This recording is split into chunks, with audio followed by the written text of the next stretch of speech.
Hammer and Hoe, Alabama Communists During the Great Depression by Robin D.G. Kelley. Part 1, The Underground, 1929 to 1935. Quote, "We was up against some pretty rough terror. Those days was rough. You couldn't pity-pat with people. We had that we'd tell people, when you join, it's just like the army, but it's not the army of the bosses. It's the army of the working class, organizing to make things get better." End quote. Hosea Hudson. Quote, "With our few pennies that we collected, we ground out leaflets on an old rickety mimeograph machine, which we kept concealed in the home of one of our workers.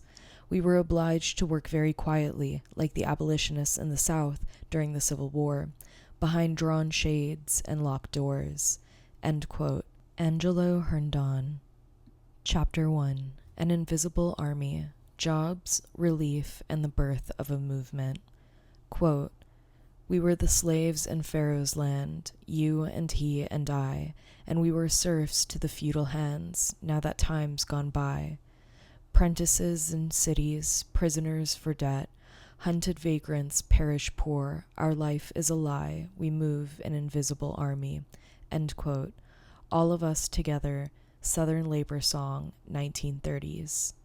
For communists eager to get on with the task of revolution, the South was a new, mysterious frontier. Arriving in Gastonia, North Carolina, Chattanooga, Tennessee, Greenville, South Carolina, and Birmingham, Alabama, they brought with them the cultural and ideological baggage of a northern, urban-based movement, including assumptions about the backwardness of Southern workers. Yet, gnawing at the edges of their preconceptions was a policy that situated Southern blacks at the heart of the region's revolutionary movement. Following nearly a decade of resolutions and reassessments on the, quote, Negro question, end quote, in 1928, the Sixth World Congress of the Communist International insisted that blacks concentrated in the Black Belt counties of the Deep South constituted an oppressed nation. This region, dominated by cotton plantations, consisted of counties with a numerical black majority. As an oppressed nation, the resolution maintained African Americans had the right to self-determination, political power, control over the economy, and the right to secede from the United States. In 1930, the resolution was altered to account for the differences between North and South. Northern blacks, the new resolution argued, sought integration and assimilation, and therefore the demand for self-determination was to be applied exclusively to the South. The new position opened up a new chapter in CPUSA history. With the possible exceptions of B.H. Lauderdale, a white communist from Breckenridge, Texas, who tried unsuccessfully to place a communist party on the ballot in Mississippi, Louisiana, and Alabama in 1922, and William Z. Foster, who orchestrated a Southern presidential campaign tour in 1928, the party never ventured south before 1929. Apparently unaware of the region's own history of working class and rural radicalism, national communist leaders presumed the South to be an impenetrable bastion of racist conservatism and derided the notion that Southern blacks had their own radical tradition. Communist John Owens opposed bringing Southern blacks into the party because the, quote, "vast majority of the Southern Negroes are not revolutionary, not even radical. Given a society of peace, prosperity, and security, they are content to drift through life." End quote. On the other hand, Southerners evaluated Northern radicals through their own ideological lenses. When the communists entered the Magic City to extend their form of immigrant, urban, working-class radicalism to the industrial South, they entered a world unaccustomed to, quote, "reds," outside the pale of mythology. Residents became familiar with communism through radio and newspaper or through hearsay and urban folklore. Stories of North Carolina textile strikers were hardly ignored by Southerners, black or white. Popular myths of evil Reds wishing only to sow the seeds of discord were intended to neutralize the party's message. But the Depression had hit Alabama so hard that many working-class peoples, especially blacks, viewed hunger and joblessness as the greater evil. Thus, for some, the communists were devils incarnate, and for others, they were avenging angels. But for all Birminghamians, the CP was a new and strange addition to the Southern landscape. The Central Committee of the CPUSA chose Birmingham, the center of heavy industry in the South, as headquarters for the newly established District 17, encompassing Alabama, Georgia, Louisiana, Florida, Tennessee, and Mississippi. Located on the fringe of the Black Belt, Birmingham also served as a jumping-off point for the organization of sharecroppers and agricultural workers. The first full-time organizers in Birmingham were Tom Johnson and Harry Jackson, two veteran white communists who had been active trade union organizers in the North. Johnson had worked in Cleveland, and Harry Jackson had spent considerable time as a longshoreman in San Francisco. The precise moment of their arrival is rather hazy, but they were visibly active in the late 1929, having established contact with Italian metalworker James Giglio before arriving. Giglio had earlier written to the CP-led TUUL in New York, and shortly thereafter established a Birmingham chapter of the Metalworkers Industrial League.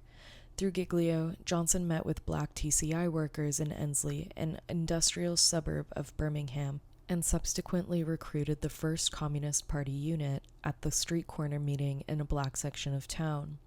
The party even opened an office downtown at 2117.5 2nd Avenue North, though its presence was brief. A few weeks later, on March 23, 1930, the TUUL held its first mass meeting. Some 200 participants, about three-quarters of whom were black, piled into the Joy Boys Dance Hall in downtown Birmingham to hear speeches by Giglio, Tom Johnson, and Walter Lewis, a newly recruited black steelworker from Montgomery. The meeting went without incident, but within days, Giglio's home was firebombed. The bombing was enough to convince party leaders to lie low for the next 2 months. Meanwhile, the Central Committee dispatched an additional veteran organizer to strengthen the Birmingham cadre. Fresh from a year in the Soviet Union, the 24-year-old New York-born Frank Burns had been an active communist since 1926. Bolstered by Burns's appointment, the party resumed its organizing effort with a mass meeting on May 22nd, at which Tom Johnson delivered a poignant address before a sympathetic and predominantly black crowd of over 200. Citing examples of recent lynchings in Georgia and Texas to excoriate Southern racism, Johnson proposed the idea of black self-determination in the Black Belt, advocated social and economic equality for blacks, and was reported to have, quote, lauded the Soviet government, end quote.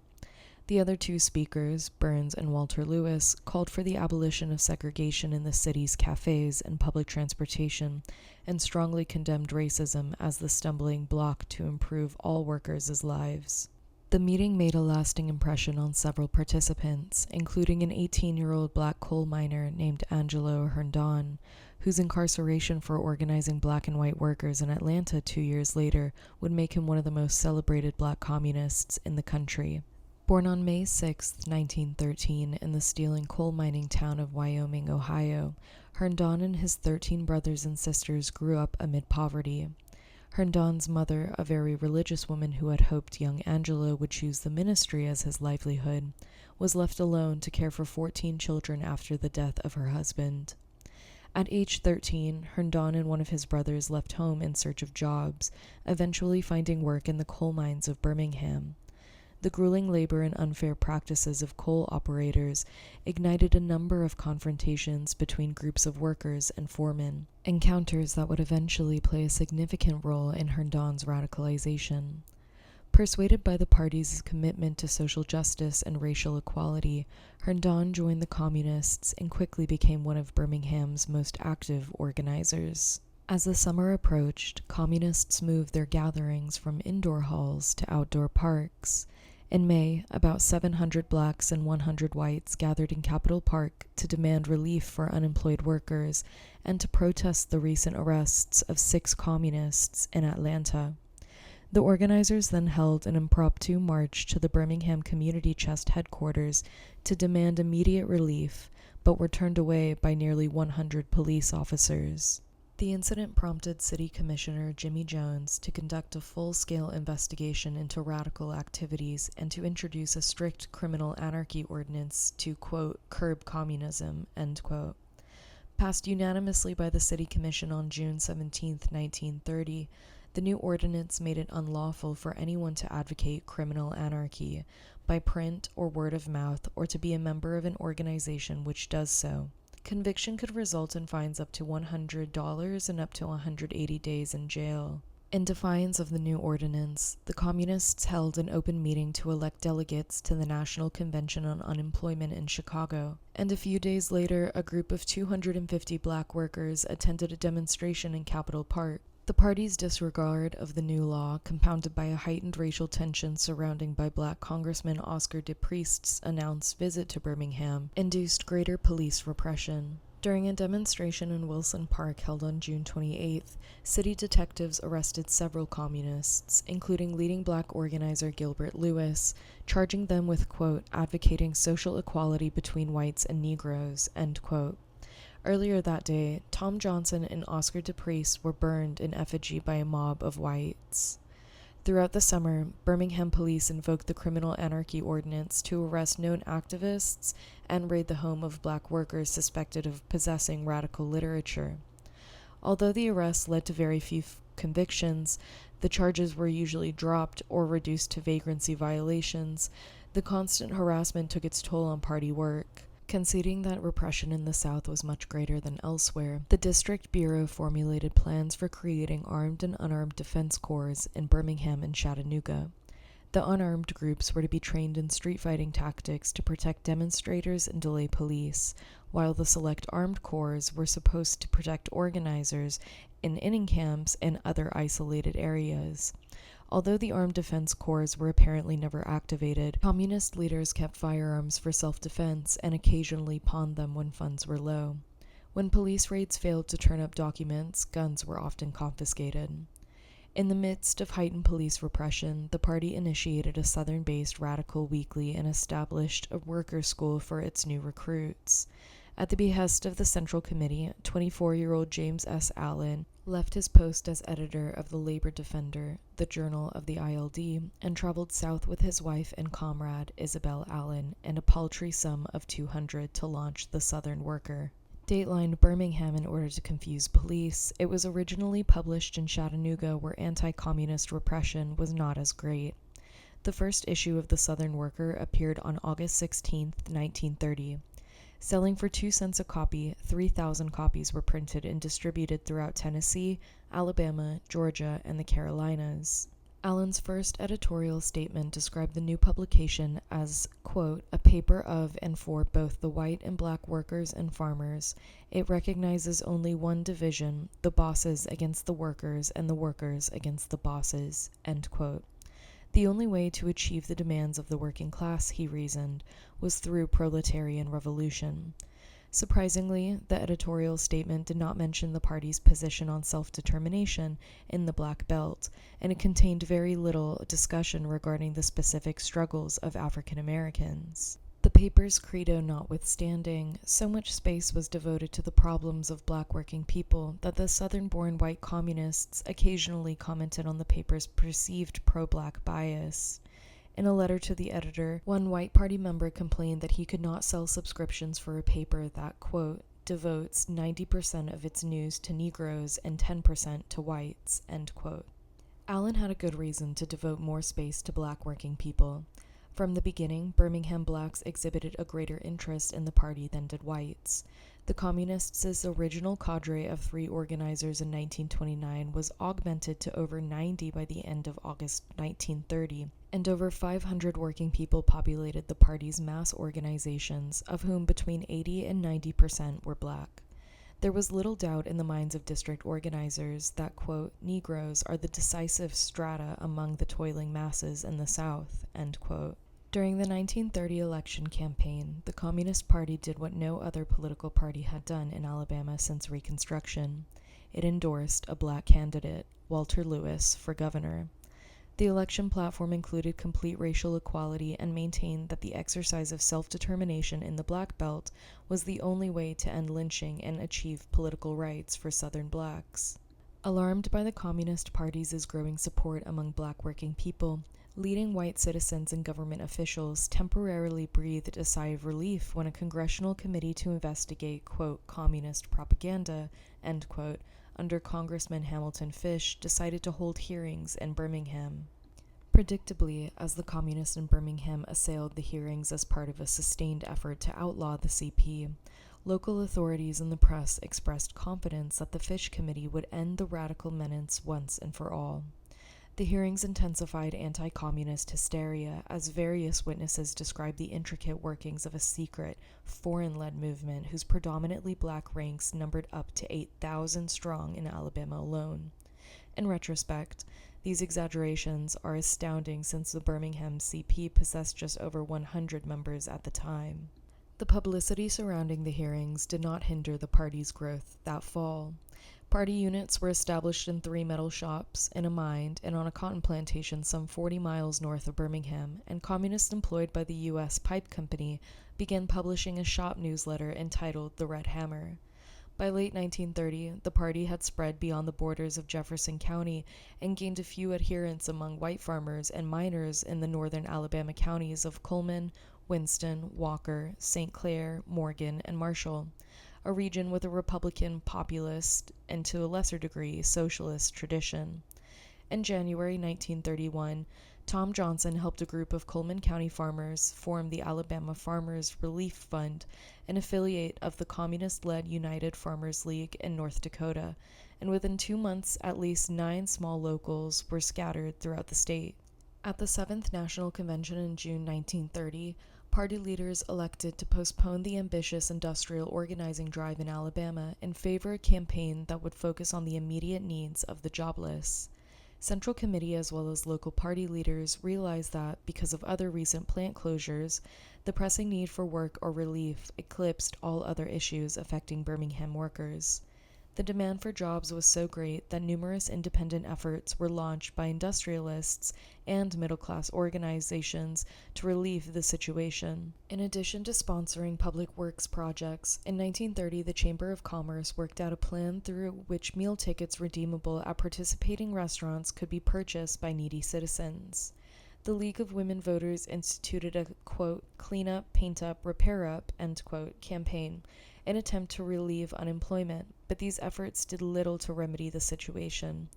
There was, however, one organized effort generated from the working class itself that was independent of and even hostile to the Communist Party. In April 1930, white labor organizer John Bago formed an all-white unemployed organization with about 100 members. When one of its members suggested a march on City Hall to demand $50,000 from the Board of Revenue, Bago opposed that idea, labeling such a march as, quote, communistic, end quote. Having achieved nothing tangible, the organization disbanded within a few months. As the winter approached, the CP stepped up its own relief campaign by holding a series of demonstrations to draw attention to the plight of the jobless. In preparation for a rally in Capitol Park in September, local communists issued a leaflet that spoke directly to Birmingham's growing number of homeless. Quote, white and colored workers are being evicted from their homes and thrown out on the streets to shift for themselves. Gas and water is being cut off because the unemployed workers cannot pay their bills, end quote. Although police arrested organizers Angelo Herndon and Tom Johnson on the day of the rally, a large and restive crowd of blacks gathered and remained in Capitol Park until the police turned them away. A few weeks later, the Metal Workers Industrial League planned a mass meeting of unemployed steelworkers in Ensley to demand immediate relief, an end to evictions, free light and heat for the city's jobless, and to reaffirm their support for a communist-sponsored social insurance bill that proposed minimum cash assistance of $25 per week to all unemployed workers. Under the slogan, quote, organize and fight, don't starve, end quote, the League drew an estimated 2,500 steelworkers, but the meeting was postponed after its principal speaker, Harry Jackson, was detained by police. One of the more dramatic instances of mass confrontation occurred on December 16, 1930. Joe Burton, an 18-year-old black YCL activist, led a spontaneous demonstration of workers who had congregated at a bridge construction site seeking work. Burton persuaded the crowd, which had grown to nearly 5,000 according to party sources, to storm the lobby of the Hotel Morris and demand jobs or immediate relief, but police intervened and dispersed the gathering. The vast majority of Birmingham poor probably thought that the communists were fighting a lost cause. The political and financial power of the city's corporate interests seemed unassailable to most people, and the militance with which the communists challenged authority might have appeared suicidal. The Depression certainly devastated most working families, but the economic need alone did not drive large numbers of unemployed into the arms of the Communist Party. Sons and daughters of the land, many black workers had lived through winters as sharecroppers with few resources available and had learned dozens of creative methods of survival. In addition to performing odd jobs in exchange for food, obtaining grocery store throwaways, selling roasted peanuts on the streets, and hauling and selling firewood, coal was appropriated from the mines and railroads and sold or used as fuel. Empty homes were occasionally torn apart by the poor desperately in need of fuel. Individuals who might have not have benefited directly from the stolen wood took advantage of the vacancies by obtaining free rent in exchange for protecting some landlords' private property. Urban cultivation was the most common survival strategy, as both a source of additional food as well as cash income. During the Depression, one Birmingham woman recalls, quote, "Everybody had chickens, hogs, and a garden," end quote. Urban gardens proliferated rapidly during the Depression. In Jefferson County, the number of farms increased 94% between 1930 and 1935, yet the average size per farm decreased from 53.4 acres to 30.6 acres. Jobless and underemployed workers invested in various forms of livestock, from milk cows to pigs, and plots of land were cultivated, ranging in size from small vegetable gardens to 30 or 40-acre farms. Cultivation generally took place on company property in the coal or ore mines, as well as in industrial suburbs and back alleys. A 1934 study of Birmingham's working-class communities located 7,595 pigs and 1,996 cows within the city limits, the vast majority belonging to black families. These methods of survival kept some families off of the relief rolls, but for most unemployed or workers whose hours had been cut back substantially, welfare was also a necessary supplement. TCI's elaborate welfare system, established just before the outbreak of World War I, was extremely limited. Workers paid all healthcare expenses through monthly fees levied on their paychecks, and although TCI provided unemployed relief, such assistance had to be paid back. Employees unable to pay rent on company-owned homes were not automatically evicted. The accumulated rent payments were deferred to a later date, and heat, electricity, and water were cut off immediately. In an effort to curtail unemployment, the City Commission proposed a $500,000 bond issue early in 1931 to create employment opportunities through public works projects. The 1,200 jobs it created, however, paid only 25 cents an hour for 3 8-hour days. The city's relief program, in the eyes of one black worker, was worse than slavery. Quote, "In slavery times, I am told, the master would put on good shirts and overalls on you, and today we can't even eat on $6 a week." End quote. The communists assailed the plan as a scheme to cut wages that would result in a bureaucratic haven for graft and corruption. In its place, the party called for a government relief program that would provide the unemployed with a weekly minimum of $10 cash relief, free coal, car fare, and a minimum of $20 per week for city relief jobs, and would protect the jobless from evictions and utility shutoffs. Municipal and county governments' inadequate resources left the Red Cross to bear the brunt of Birmingham's relief needs. Its monthly expenditures increased from $6,000 in 1929 to $180,000 by July 1933, and the number of cases rose from 450 in 1929 to 20,914 in 1933. The Red Cross's caseload was supposed to have been transferred back to the city and county governments in 1930, but the city could not afford the burden, and the county officials refused the undertaking. The paltry $1,000 monthly subsidy offered by the city did little to relieve the Red Cross's burden. Birmingham's unemployed found little beneficence working for the Red Cross, whose public improvement projects involved demolishing abandoned buildings, rebuilding rural schools, draining lowland areas, and gardening. In a letter to the Daily Worker, a black Birmingham worker complained that the, quote, "Red Cross boss stands with a pistol over us while we work, like we are prisoners working out a term," end quote. These conditions were compounded by the fact that the Red Cross's relief payments were among the lowest in the country. To make matters worse, by August 1932, the Birmingham Red Cross had stopped providing cash relief altogether, offering only food, fuel, and medication. Throughout the spring and summer of 1931, the party and the unemployed councils held a series of demonstrations against the Red Cross in northern Birmingham, calling for a complete boycott of the Birmingham Community Chest. The unemployed councils also sent a communication to the governor and the state legislature, criticizing the Red Cross's efforts as inadequate and demanding that the issue of unemployment relief, quote, take precedence over all questions before the legislature, end quote. The council's leaders requested, among other things, free utilities for all unemployed and underemployed workers, provisions for opening all schools and free lunch for school children, and the right to vote without restrictions and irrespective of race.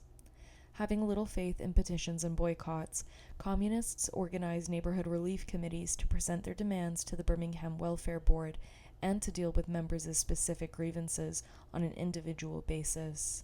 These committees also fought evictions and foreclosures, but unlike militants in New York or Chicago, they tried to avoid confrontations with authorities by adopting more evasive tactics, ranging from flooding landlords with postcards and letters to simple reasoning. Representatives of the unemployed councils often dissuaded landlords from evicting their tenants by describing the potential devastation that would occur once an abandoned house became a free-for-all for firewood. When a family's electricity was shut off for non-payment, activists from the unemployed council frequently used heavy-gauge copper wires as jumpers to appropriate electricity from public outlets or other homes. Council members also found ways to reactivate water mains after they had been turned off, though the process was more complicated than pilfering electricity. And in at least one instance, a group of black women used verbal threats to stop a city employee from turning off one family's water supplies. Women frequently assumed leadership in the neighborhood relief committees, usually because the economic downturn directly impinged upon their designated roles as mothers, housewives, and workers. Black female domestics experienced layoffs, speed-ups, parentheses, employers used the threat of competition to extract more work over less time, end parentheses, and wage cuts because of overall cutbacks in the use of paid household labor and the increasing utilization of labor-saving devices. Without the benefit of sick pay, vacations, or regular hours, some women toiled in white kitchens for as low as $1.50 to $2 per week. Wages were so low during the 1930s that many women earned just enough to pay their rent and live day to day on the food that they toted from their employers' kitchens. According to the 1930 census, approximately 82% of, or 16,000, black female wage earners were engaged in domestic services, and in 1935, at least 8,000 black female domestic workers had registered with the Alabama Employment Service. The lack of domestic work was compounded by the death of employment opportunities for women. Dominated by the steel, iron ore, and coal mining industries of the Birmingham Bessemer Industrial Complex, most other avenues for employment were closed to black and white working women. Because most black working-class families relied on two incomes, women usually combined wage labor and housework. As conditions worsened, the burden of providing for their families increasingly fell upon the shoulders of women, especially black single mothers in the city. With few job opportunities and the burden of child rearing, women were more dependent than men on various forms of private and public relief. Moreover, some husbands chose to leave so that their family might receive more relief because of domestic conflict, or in some cases, because they were simply tired of the tremendous responsibility. The neighborhood relief committees became the key organizations for attracting black women to the CP. Helen Longs, a domestic worker in a furniture store and a mother, joined the party because of its opposition to the Red Cross. Estelle Milner, a young black school teacher in Birmingham, became a communist through her work with the urban and rural poor. In addition to organizing sharecroppers in Tallapoosa County, she led a group of Birmingham women who fought for reforms in public health care. This cadre of women radicals, which included other leaders such as Cornelia Foreman, Alice Mosley, and an elderly bookkeeper named Addie Adkins, won the admiration of their neighbors and comrades. Communist organizer and novelist Myra Page described this group of black Birmingham women who fought to, quote, get them women out of their kitchens, end quote, in a series of short stories published in the communist newspaper Working Woman. The struggle for welfare and other forms of relief also attracted a tiny group of working-class white women to the unemployed councils and subsequently into the ranks of the CP. Alabama-born communist Mary Leonard succeeded in bringing together a group of 5 white women under the auspices of the unemployed councils that confronted officials at the city's welfare board and won several demands, including food, clothing, and medical attention for the families of several unemployed whites. Food and supplies were not the only issues in the women's fight against the Red Cross and city welfare. Birmingham relief applicants resented the social workers' harsh, condescending manner, and many demanded to be accorded with dignity and respect. Perhaps the worst aspect of relief was dealing with investigators who visited homes unannounced to determine whether an applicant was truly in need. Red Cross and city welfare officials occasionally required applicants to sell personal belongings considered superfluous, such as radios, watches, clothing, and other new furniture. Possession of too much food or a large garden could result in an immediate cancellation of assistance. One Birmingham resident remembers the demeaning practice in which the investigators would, quote, look in your sugar, look in your trunk, in your wheelbarrow, all the way through the house, see if you had anything hid, end quote. Welfare agents often enlisted the help of residents willing to spy on their neighbors in exchange for a larger grocery order or a few more pounds of coal. But hiding groceries, livestock, and personal items from relief authorities was necessary for survival. Black Party leaders, most of whom were on relief rolls themselves, understood the importance of this tactic in the black community. Communist-led vigilance committees were created to visit suspected stool pigeons and strongly advise them to cease their activities. If this tactic failed, Hosea Hudson recalls, quote, we start to bombard them with postcards, end quote. This practice characterized most radical opposition in Birmingham. Dramatic marches popularized the struggle for relief and no doubt applied some pressure on welfare authorities to provide meaningful assistance to the poor, but more individualized forms of resistance, or oppositional practices, proved to be effective weapons of the weak in everyday life. Local communists sustained this individualized tradition in a collective setting by defending the community's right to hide food and personal items. They confronted not the welfare agent, but the collaborator. The party's fight against inadequate relief measures and expanding unemployment brought a few hundred workers into its ever-widening circle, but there were other critical areas for rank-and-file involvement that had nothing to do with obtaining food. The communist-led ILD attracted national attention for its defense of 9 young black men accused of raping 2 white women near Paint Rock, Alabama in March 1931. The campaign to free the Scottsboro boys boosted party popularity in Birmingham's black communities almost overnight. About the same time, communists began organizing a union of black sharecroppers and poor farmers in the eastern Piedmont counties of rural Alabama. The union's involvement in a gun battle with police in Tallapoosa County contributed immensely to the Alabama Party's national reputation. As these activities became front-page news, ordinary black workers skeptical of white radical promises began to take a second look at the Communist Party, the ILD, and neighborhood relief committees. The Scottsboro campaign and the unemployed movement attracted precisely the kind of local leaders that were needed to strengthen the party's ties with the black community. Al Murphy, who proved to be an exceptionally adept organizer, joined the CP and the YCL in 1930. Born in 1908 to poor sharecropping parents in McRae, Georgia, Murphy was raised for the most part by his grandparents after his father died, although his mother continued to support him on meager earnings from domestic work and cotton picking. He grew up in a strongly religious and race-conscious household. His grandfather, an African Methodist Episcopal minister, had become a presiding elder under Bishop Henry McNeil Turner, a nationally prominent advocate of black emigration to Africa, and his grandmother also became a self-made Methodist minister. As a teenager, he moved in with his aunt and uncle in Tuscaloosa and made his living digging ditches, picking cotton, unloading coal, and working in a pipe foundry handling dangerous, corrosive chemicals. In 1923, Murphy moved to Birmingham, only to find more back-breaking labor and low wages. This life did not squash his long-term aspirations, however. He enrolled in night school to continue his education, which had come to an abrupt halt in the 4th grade, so that he could pursue a career as a public speaker and carve a niche for himself in the limited area of Negro politics. When the Depression hit Birmingham, he recalled, quote, I had to stop night school and join workers on the bread lines, end quote. Then one autumn Sunday morning in 1930, he noticed a leaflet which read, "Stop lynching, full rights for the Negro people, down with the imperialist war." Shortly thereafter, Frank Williams and his friend and recent communist recruit escorted Murphy to a local unemployed meeting that so impressed him he joined that night. Murphy subsequently immersed himself in party work, attending Marxist education classes regularly and recruiting black steel workers at the Stockton plant in Birmingham on behalf of the TUUL. Among those Murphy recruited from the Stockton plant was Hosea Hudson, a fellow iron worker born in Wilkes County, Georgia, in 1898, whose early life resembled Murphy's in many ways.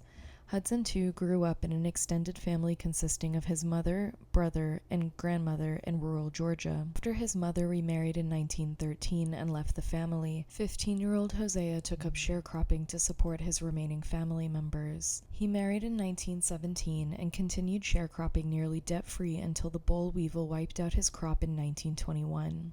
Failing to secure steady employment in Atlanta in 1923, Hudson and his family moved to Birmingham, where he found work as an iron molder at the Stockham Foundry. Like Murphy and Angelo Herndon, Hudson had no trade union experience before the 1930s, but possessed a strong personal intolerance for racial injustice. And also like Murphy, Hudson was the ideological product of elders who lived through revolutionary times of Reconstruction. Quote, "I always did resent injustice and the way they used to treat Negroes," end quote. He recalls, quote, "My grandmother used to talk about these things. She was very militant herself, you know," end quote. Hudson tried to organize fellow employees independently in the late 1920s, but when members could not agree on the organization's purpose and direction, he abandoned the idea. After having ignored the CP in Birmingham for over a year, Hudson's interest in communism was suddenly piqued by the Scottsboro case. Sympathetic to the defendants and the efforts of the ILD, Hudson enthusiastically accepted Murphy's cautious invitation to explore what the party had to offer, and at a meeting in September 1931, he and everyone else in attendance opted to join the Communist Party. Through the efforts of individuals such as Hudson and Murphy, the circle widened to include Andy Brown, Joe Howard, Saul Davis, John and David James, Matt Code, Henry O. Mayfield, John Beadle, and other stalwarts who later became respected party organizers and labor leaders. All of these individuals had Southern rural roots, limited education, and were unskilled or semi-skilled laborers in Birmingham's coal and steel industry. They were all very active in their respective churches, and some, particularly Hudson, Beadle, and Mayfield, participated in local gospel quartets. The higher echelons of party leadership also underwent significant changes during this period. In 1931, district organizer Tom Johnson left Alabama for health reasons, and Harry Jackson stepped in to take his place.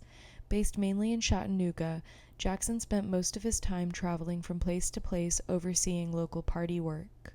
But early in 1932, District 17 was reconstructed under the leadership of Nat Ross and Ted Wellman. Unlike Johnson and Jackson, Ross and Wellman were intellectuals in the formal sense of the word. The New York-born Wellman, who adopted the name Sid Benson during his tenure in Birmingham, was remembered by a sympathetic Alabamian professor for his, quote, Marxian interpretation of a Haydn symphony, end quote. Born of Russian-Jewish background and a graduate of Columbia University, Nat Ross had briefly attended Harvard Law School and initiated work towards a doctorate at Columbia before joining the party in 1929. After working as an organizer in southern Illinois for a while, he was sent to Birmingham. A rigid theoretician, Ross restructured the party according to Leninist principles of organization.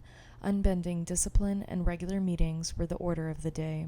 Unlike the black women who rose to crucial middle-level leadership positions, white women communists, for the most part, were relegated to mimeograph machines and occasional public speaking. Soon after joining the Communist Party in Chicago, Alice Burke followed her husband, Donald Burke, to Birmingham, where he had been appointed regional secretary of the ILD. Arriving in the spring of 1932, she was described as a local party leader in press reports, but in reality, she had no role in the district committee and was practically excluded from decision-making. Quote, I was just a wife, she recalls, and when I went where the husband was assigned to, I had no role at all, except as a rank and file. Jimmy Higgins worker, end quote. Nevertheless, she made tremendous sacrifices for the party that were hardly acknowledged. For instance, although Burke was arrested alongside with Wirt Taylor in November 1932 and served 8 weeks in a Birmingham jail, she was not mentioned in a communist press reports that detailed Taylor's heroic struggle for freedom. But perhaps her biggest sacrifice occurred when she had to send her newborn daughter to California for 3 years to live with her sister because of the dangers Birmingham communists faced daily. White women rarely challenged their designated roles within the party during the early 1930s, but there were some who ignored conventions, both within communist circles and society as a whole, and in some ways exhibited an incipient feminist consciousness. Two leading Southern-born female iconoclasts in the party, Mary Leonard and Jane Speed, ironically were products of two different social worlds. Mary Leonard, born and raised of working-class background and the widow of local druggist, carved out her own leadership position through her powerful speaking abilities and by building a small base of support among poor white housewives. The heavyset and outspoken Leonard, whose confrontational and cavalier attitude towards police and government officials often made her comrades nervous, was also remembered for her unconventional private life. Quote, "I don't think she was married," Alice Burke recalled, "but she'd date other people. I would say she was too forward." End quote. Jane Speed, on the other hand, described in the Daily Worker as a handsome, auburn-haired girl with an appearance so demure you'd never guess the militant struggles in which she had taken part, was known to be far more discreet privately and less threatening to her male comrades. She was immediately accepted within leadership circles because she, quote, had the presentation of an educated person, end quote, an important attribute in a Marxist organization comprised largely of illiterate and semi-literate working people. Born to a very wealthy Southern family, Jane and her mother, Mary Martin Craig Speed, known affectionately as Dolly, became active in left-wing circles while Jane was a student in Vienna, Austria in the late 1920s.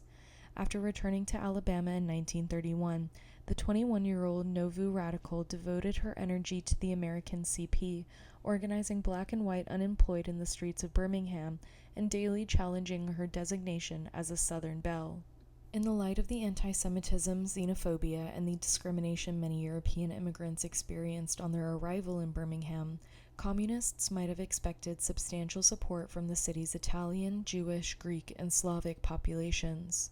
During the 1920s, Italians and Jews were victims of Klan attacks, and some Bulgarian and Greek coal miners earned less than blacks during the early part of the century.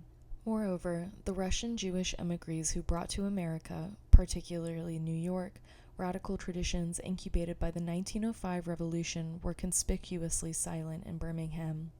While discrimination and ghettoization sometimes contributed to the ethnic radicalization in other urban areas, Birmingham was unique in that these ethnic groups had greater opportunities for upward social mobility. Italians, for instance, moved into family-owned groceries with relative ease, tapping a black working-class consumer market anxious to escape company commissaries. By the 1930s, Italians operated some 300 grocery stores in the Birmingham area. Jews, too, climbed the economic ladder rather swiftly, although they were denied access to the mainstream bourgeoisie social institutions and thus remained sort of a pariah middle class. Equally important is the fact that racist and anti-communist propaganda hindered potential Jewish support because their well-being and continued upward mobility often depended on their willingness to distance themselves from blacks, and the anti-Semitic overtones of Southern bread-baiting forced the Jewish community to reject radicalism in any form as an act of self-preservation. The few Southern whites who entered the communist rank and file during this period, if only for a fleeting moment, were usually unemployed industrial workers from the Birmingham district and coal miners and poor farmers from northern Alabama who had a tradition of voting Republican, populist, and socialist. In fact, about 1/5 of the communist vote in 1932 came from northern counties.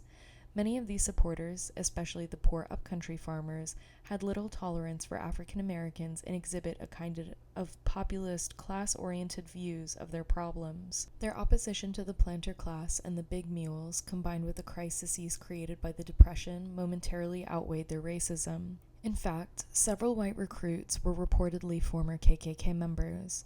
These Klansmen gone red, along with other Southern whites who exhibited racial prejudice, grudgingly conceded that blacks had to be organized in order to improve their own conditions. As a white Birmingham steelworker succinctly put it at a party unit meeting in 1931, quote, "We got to get together and organize the racial slur and whites into one strong general union," end quote. The party's primary focus on African Americans, for the most part, alienated native white sympathizers.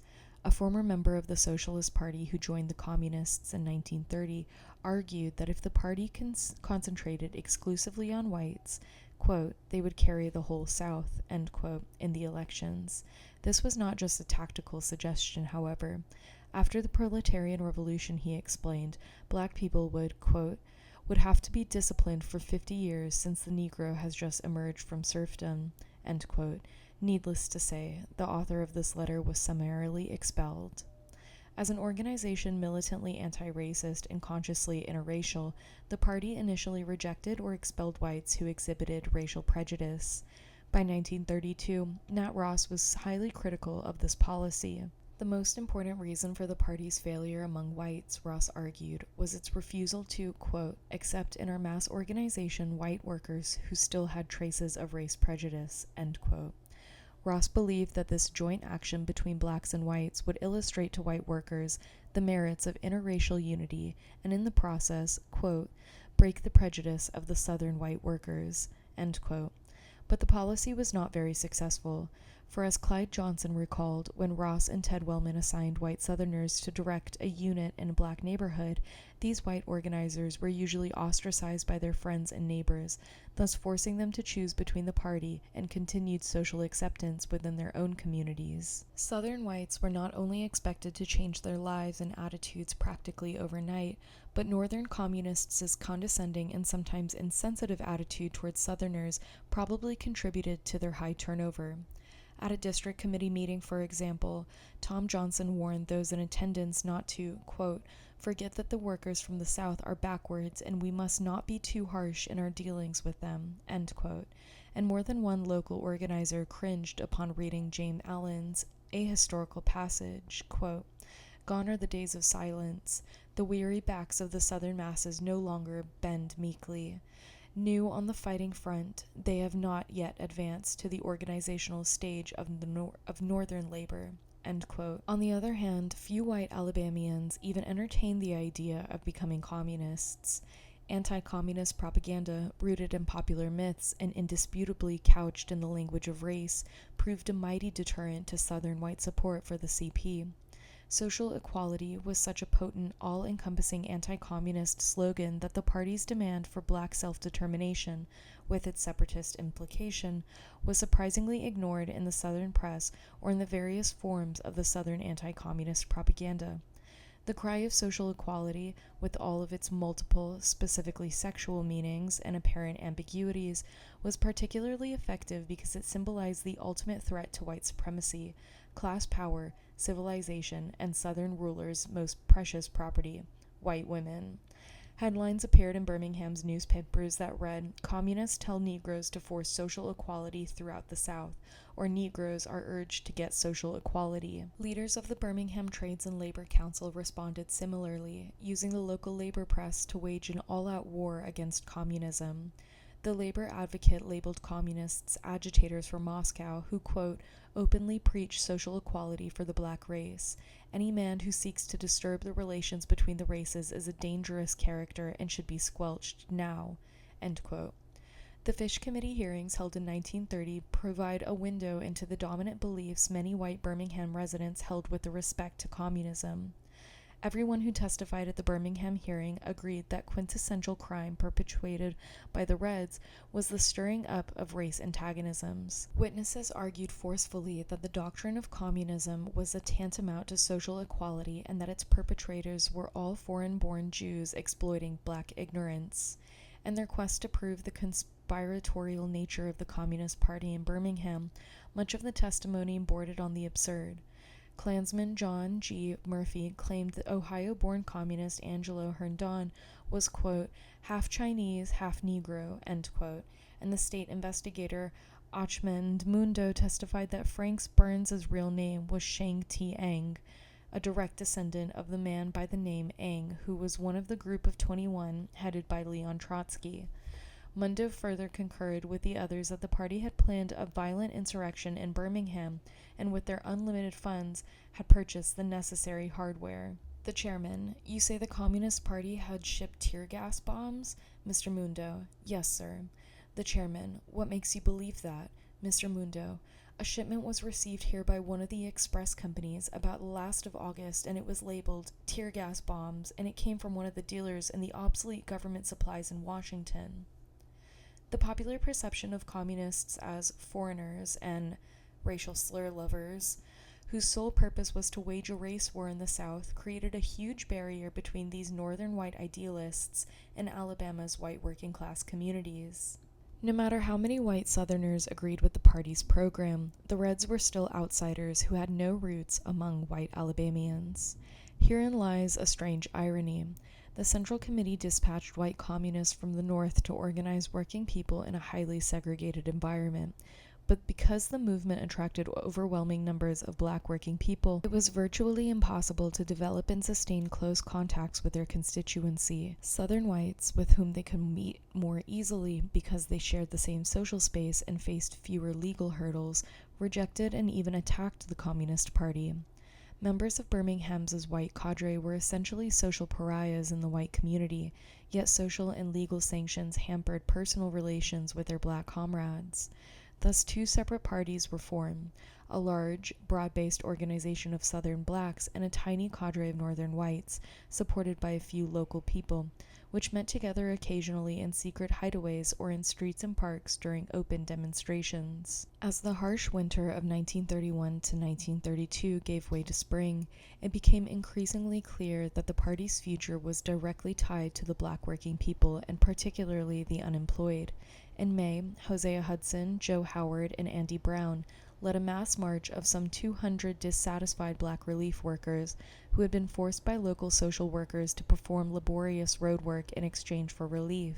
Between 125 and 150 showed up for the 3-mile march, but towards the end their numbers began to dwindle and only about 50 marchers arrived at the steps of City Hall.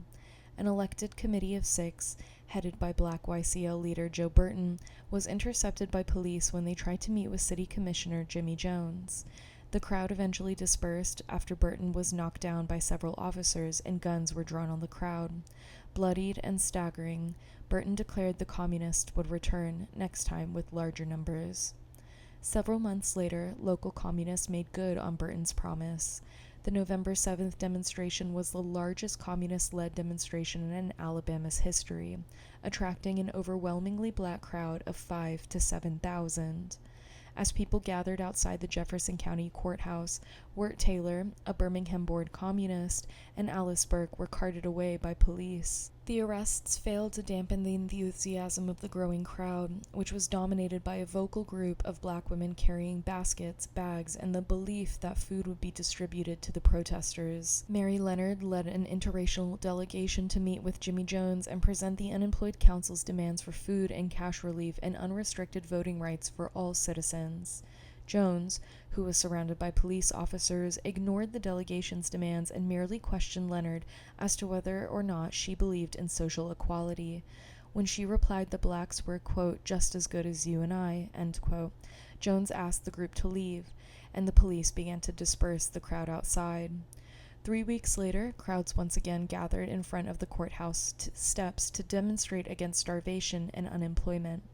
Under the auspices of the National Committee of Unemployed Councils, quote, several thousand Negro and white workers, according to party sources, attended a meeting to greet column of 6 of the National Hunger Marchers who had left from New Orleans en route to the national demonstration in Washington, D.C. Following a brief outbreak of violence between police and demonstrators, keynote speaker Alice Mosley, a young black communist organizer from the industrial suburb of Greenwood, was arrested along with 2 unidentified black men who were in attendance. These mass demonstrations also coincided with the party's election campaign. For the first time in their history, the communists were able to register with Jefferson County and state registrars and have their candidates officially placed on the ballot. In addition to campaigning on behalf of the party's presidential candidates, William Z. Foster and his running mate, James Ford, the Birmingham cadre put up their own congressional candidates. The two communist candidates were Lee Parsons, a black worker who ran for Birmingham's 9th Congressional District seat, and Andrew Forsman, a veteran white radical who made a bid for the Senate. A pioneer organizer for the Knights of Labor, Forsman had run for senator a decade earlier on the socialist ticket and for a brief moment has served as the president of the Mobile Trades Council. While Parsons' candidacy was probably looked upon with great interest by the mass of disenfranchised blacks, the party's vice presidential candidate, James Ford, probably had even greater appeal since he was also a native of Alabama and a former steelworker who earned a degree from Fisk University. Obtaining votes, however, was clearly not the objective of the campaign. Voting, one leaflet explained, would not lead to the workers' empowerment. That could only come through the direct seizure of factories, mines, and warehouses and self-determination for African Americans in the Black Belt. Calling for working-class unity across racial lines, the party's campaign focused mainly on the plight of Southern blacks who were treated just like dogs by the bosses. While the platform demanded self-determination in the Black Belt, the central thrust was black and white unity.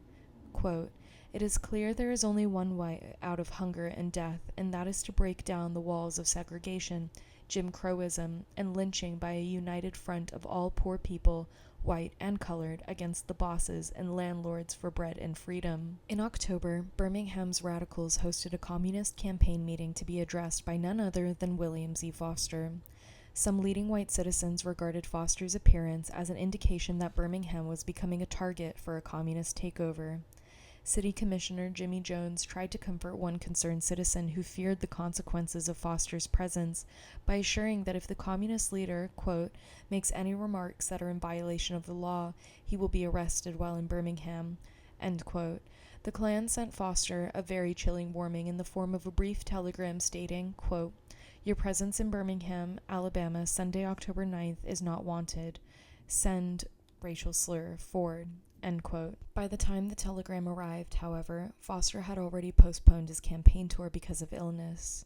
Clarence Hathaway, then the editor of the Daily Worker and secretary of the National Communist Election Campaign Committee, continued Foster's whirlwind tour of the South, speaking in Tennessee, Georgia, Louisiana, Kentucky, and Florida. Scheduled to address a Birmingham meeting on October 9th, Hathaway was detained by the police in New Orleans the night before and never appeared. Unaware of Hathaway's arrest, the meeting went on as planned, drawing some 1,200 people to the Lyric Theater, a popular local black theater in North Birmingham.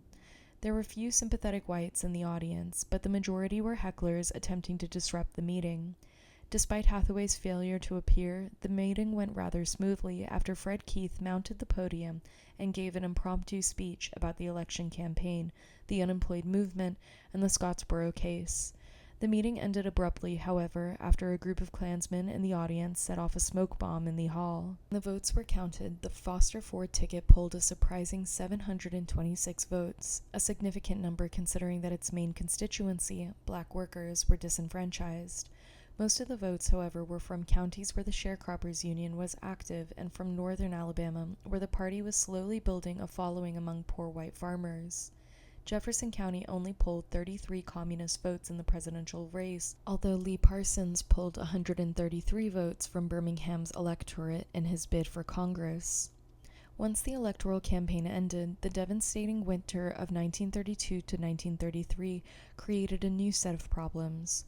The relief rolls grew tremendously, and by 1933, 26,000 blacks, nearly 27% of Birmingham's total black population, were receiving welfare. Stepping up its fight for relief in and around Birmingham, the party planned a mass unemployed demonstration on May 1st in recognition of International Working Men's Day. Focusing on the failure of municipal and private relief efforts, the party not only demanded more meaningful assistance, but vowed to, quote, "stop the insults of the Red Cross when we go for our relief checks," end quote. There was a sense of irony in their final plea for full freedom of speech and assembly, since the city commission decided to revoke their parade permit at the last minute. The illegality of the gathering and police warnings did not deter the nearly 3,000 people who showed up at Ingram Park. The demonstrators were met by police officers, white legionnaires, and Klansmen who had forced them out of the park and back onto the sidewalk. Jane Speed, who had been standing amidst a sea of black women, stepped up on the bumper of a car and began to address the crowd before police quickly arrested her. As she was whisked away in a patrol car, Speed dramatically screamed to the cordon of black participants, quote, "Fellow workers, this is the way they do us," end quote. What began as a shoving match with police deteriorated into an all-out street fight. Police officers on the scene attacked the crowd with pistols drawn, but they were ordered not to use them. When one officer shoved his gun into the body of a black woman, she shouted, quote, "Shoot me and you shoot 1,000 more," end quote. At a party meeting the very next day, a group of black women excitedly inquired as to the time and place of the next demonstration, quote, because they wanted to whip them a cop, end quote. The May Day battle was not the communists' last confrontation with the police in the streets of Birmingham, but over the next few months the party's priorities began to shift from helping the jobless to organizing the unorganized. With the enactment of the FERA in May 1933, which meant a congressional appropriation of over $9 million for emergency relief for Alabama, and the creation of the CWA that same winter, thousands were lifted from their relief rolls. But more importantly, because the NIRA facilitated the reorganization of the labor movement, Birmingham communists turned increasingly to their original goal of organizing industrial workers. The unemployed campaign was the key to the party's growth and consolidation in Birmingham. By the end of 1933, the party's dues-paying membership in Birmingham rose to nearly 500, and its mass organizations encompassed possibly twice that number. The relief campaign was crucial to the formation of a local cadre, serving especially to increase the number of black female members, who often proved more militant than their male comrades. Furthermore, the various tactics developed in the relief campaign, from open confrontation to hidden forms of resistance, would later prove invaluable to the local communists, continuing their work in the mines, mills, and plantations of the Black Belt.